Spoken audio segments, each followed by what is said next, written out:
Friends, எல்லாரும் நல்லா இருக்கீங்களா? இப்போ நம்ம ஒரு ஸ்வீட் தான் செய்ய போகிறோங்க. ரொம்ப ஈஸியாகவும் இருக்கணும், அதே சமயத்தில் டேஸ்டியாகவும் இருக்கணும், டிஃப்ரெண்ட்டாக இருக்கணும் அப்படின்னு நினச்சிங்கன்னா இந்த ஸ்வீட்டை நீங்கள் செலக்ட் பண்ணலாம். 10 நிமிஷத்தில் ரொம்ப ஈஸியாக செய்யக்கூடிய இந்த ஸ்வீட்டை எப்படி செய்யுதுன்னு பார்க்கலாம் வாங்க. முதல்ல அடிகனமான ஒரு பாத்திரம் எடுத்துட்டு அதில் 200 கிராம் அளவுள்ள சர்க்கரை சேர்த்துக்கலாம். நம்ம இதை பாகு செய்ய போகிறோம். இது வரைக்கும் நான் ஸ்விட்ச் ஆன் பண்ணலை. அந்த சர்க்கரை கூடவே 3 ஏலக்காவை தட்டி எடுத்து சேர்த்துக்கோங்க. ஏலக்காய் பொடி இருந்ததுன்னா சேர்த்துக்கலாம். இதில் 150 ml அளவுள்ள தண்ணி சேர்த்துக்கோங்க. தண்ணி சேர்த்த பிறகு ஸ்டவ்வை சுவிட்ச் ஆன் பண்ணிக்கோங்க. மீடியம் ஃப்ளேமுக்கும் ஹை ஃப்ளேமுக்கும் நடுவில் வச்சுட்டு இதே போல் கலந்து விடுங்க. இந்த சர்க்கரை ஃபுல்லாக கரையிற வரைக்கும் நம்ம கலந்து விடணும். அப்படியே விட்டுட்டா சர்க்கரை அடியில் தங்க ஆரம்பிச்சிடும். அதனால சர்க்கரை நல்லா உங்களுக்கு கரைஞ்சி வர வரைக்கும் கலந்து விட்டுடுங்க. குலோப்ஜாமுக்கு நம்ம பாகு எடுப்போம் இல்லைங்களா, அந்த பாகை விட கொஞ்சம் திக்காக இருக்கணும். பாகு பதம் எதுவுமே செக் பண்ண தேவையில்லை. நம்ம எடுக்கிற பாகை கொஞ்சம் திக்கான பாகாக இருந்துச்சுன்னா போதும். அந்த அளவு பாகு வரணும். தண்ணி நிறைய சேர்த்துட்டிங்கன்னா பாகு வரத்துக்கு நமக்கு டைம் எடுக்கும். அதனால தண்ணி அளவாக சேர்த்துக்கிட்டிங்கன்னா சீக்கிரமாகவே இது பாகாக நமக்கு வந்துடும். இப்போ பாருங்கள், நல்லா இது போல் முத்தாக கொதிச்சு வருது. இதுக்கப்புறம் ஒரு 2-3 நிமிஷம் கொதிக்க விட்டிங்கனாலே போதும். பாகு திக்காக நமக்கு மாறிடும். இப்போ ஓரளவு திக்காக மாறி வந்துருச்சு. இந்த ஸ்டேஜ் வரும்பொழுது நீங்கள் ஸ்டவ்வை சுவிட்ச் ஆஃப் பண்ணி வச்சுக்கலாம். அப்படி இல்லைன்னா இதை ஒரு ஸ்டவ்வில் ரெடி பண்ணிக்கிட்டே இன்னொரு ஸ்டவ்வில் நம்ம செய்கிற ப்ரொசீஜரை நம்ம செஞ்சுக்கலாம். இப்போ இது ரெடி ஆயிடுச்சுங்க. இதை நான் அப்படியே சுவிட்ச் ஆஃப் பண்ணிவிட்டு பக்கத்தில் வச்சிட போகிறேன். இப்போ நம்ம நல்லா பழுத்த ஒரு நேந்திரம் வாழைப்பழம் எடுத்துக்கலாம். இது போல் மேலே அந்த கருப்பு கலர் வரணும் தோலில். இது போல் இருக்கிற ஒரு வாழைப்பழம் எடுத்துக்கிட்டிங்கன்னா தான் நம்ம செய்கிற இந்த ரெசிபி நல்லா சாஃப்டாக ஸ்வீட்டாக இருக்கும். பழுக்காத வாழைப்பழம் எடுக்காதீங்க. இதை விட மேல் தோல் நல்லா கருப்பாக இருந்தால் கூட பரவாயில்ல. வாழைப்பழத்தோலை உரிச்சிட்டு இது போல் தடிமனான துண்டுகளாக வட்ட வடிவில் வாழைப்பழத்தை கட் பண்ணி எடுத்து வச்சுக்கோங்க. 1 சென்டிமீட்டருக்கோ கொஞ்சம் அதிகமாக இது போல் கட் பண்ணி எடுத்து வச்சுக்கோங்க.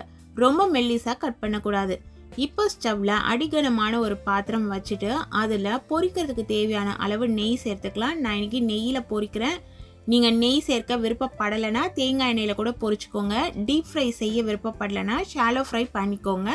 தோசைக்கல்லில் கொஞ்சம் தாராளமாக எண்ணெய் விட்டு வாழைப்பழ துண்டுகளை அதில் சேர்த்துட்டு இதே போல் நெய் ஓரங்களில் விட்டு நீங்கள் பொரிச்சு எடுத்துக்கலாம்.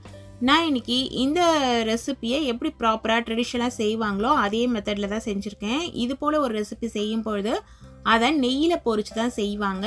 அதனால் நான் நெய்யிலேயே பொரிச்சிருக்கேன்.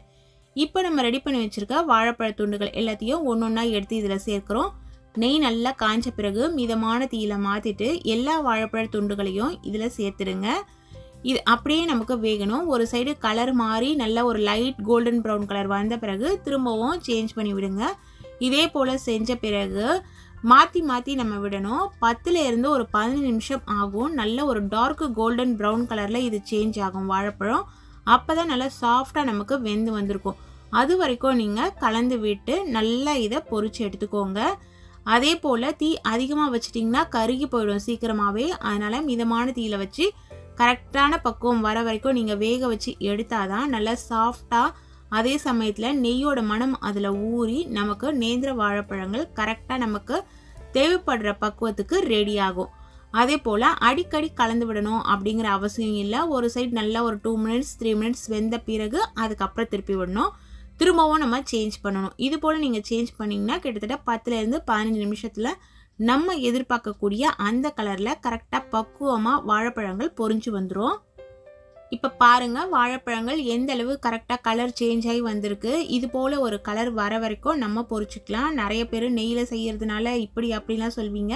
இதெல்லாம் நம்ம கப்பு நிறைய வச்சு சாப்பிட போகிறது கிடையாது. ஒருத்தர் ஒரு பீஸை டேஸ்ட் பண்ணாலே நல்லா திருப்தியாக இருக்கும். அதனால எப்பொழுதாவது ஒரு முறை இது போல் ஒரு ஸ்வீட்டை நீங்கள் சமைச்சு சாப்பிடலாம். அவ்வளவு சுவையாக இருக்கும். இப்போ இன்னும் கொஞ்சம் கலர் மாறிடுச்சு. இதுதான் கரெக்டான பக்குவம். இந்த கலர் வர வரைக்கும் நீங்கள் ஃப்ரை பண்ணிக்கோங்க. தீயக்கூடாது. ஆனால் இது நல்ல ஒரு தேன் கலரில் நமக்கு சேஞ்ச் ஆகி வரணும். இதுலேயே நீங்கள் நல்லா ஷாலோ ஃப்ரை பண்ணுற மாதிரி இருந்ததுன்னா பண்ணிக்கோங்க. தோசைக்கல்லில் ஆனால் ஒட்டாத மாதிரி கொஞ்சம் தாராளமாக நெய்யோ எண்ணெயோ விட்டு கரெக்டாக ஃப்ரை பண்ணி எடுத்துக்கோங்க. இந்த சமயத்தில் நான் ஸ்டவ்வை சுவிட்ச் ஆஃப் பண்ணிவிட்டு இந்த சூட்டோடு இருக்கிற இந்த பழத்தை எடுத்து, ஏற்கனவே சூடாக தான் இருக்குது அந்த பாகு, அதில் சேர்க்க போகிறேன். சப்போஸ் பாகு ஆறிடுச்சுன்னா திரும்பவும் நீங்கள் லைட்டாக சூடு பண்ணிக்கோங்க. இதே போல் நல்லா கலந்து விட்டுட்டு பாகு ஒரு வெதுவெதுப்பான சூட்லேயோ இல்லை ஃபுல் சூட்லேயோ இருந்ததுன்னா சேர்த்துருங்க. நான் திரும்பவும் ஸ்டவ்வை சுவிட்ச் ஆன் பண்ணி பாகு நல்லா கலந்து விட்டேன். இந்த பொரிச்ச பழங்களை எடுத்து இதில் சேர்க்குறேன். ஒரு 2 நிமிஷம் இது அப்படியே கொதிக்கட்டும். அதுக்கப்புறம் ஸ்டவ்வை சுவிட்ச் ஆஃப் பண்ணிவிட்டு இதை ஒரு 2-3 மணி நேரம் அப்படியே ஊற விட்டுடுங்க. நல்லா ஊறி சாப்பிட்டா தான் நல்லா சுவையாகவே இருக்கும்.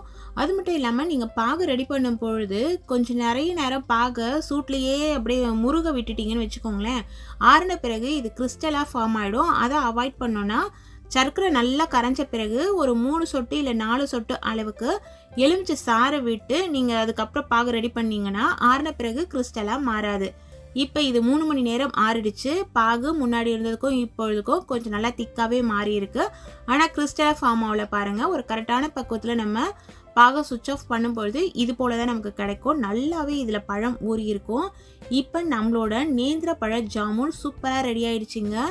இந்த பழம் நீங்கள் ஜாமுன் மாதிரியே கட் பண்ணி சாப்பிடும்பொழுது செம்ம சாஃப்டாக இருக்கும். அந்த ஜீராவோடு சேர்த்து சாப்பிடும்பொழுது ஏலக்காய் சேர்க்க விருப்பப்படாதவங்க வீட்டில் குங்குமப்பூ இருந்ததுன்னா குங்குமப்பூ கூட இதில் சேர்த்துக்கலாம். நல்ல பழுத்த பழத்தில் செஞ்சாதான் ஜாமுன் எந்தளவு சாஃப்டாக இருக்குமோ அதே போல் சாஃப்டாக நமக்கு சக்கரை பாகெல்லாம் ஊறி சுவையாக இருக்கும். பழுக்காத பழத்தில் செஞ்சிங்கன்னா அந்தளவு சுவை இருக்காது. இந்த ரெசிப்பியை இதே அளவுகளில் பக்குவம் மாறாமல் செய்யுங்க. டேஸ்ட் வேறு லெவலில் இருக்குங்க. இது போல் நல்ல நல்ல ரெசிபிஸ் தெரிஞ்சுக்கணுன்னா நம்ம சேனலை தொடர்ந்து பாருங்கள். சுவையாக சமைச்சு சாப்பிட்டு மகிழ்ச்சியாக வாழுங்க. சுவையாகவும் இருக்கணும், ஆரோக்கியமாகவும் இருக்கணும்னா நம்ம சேனலை பார்த்து சமைங்க. Thank you friends.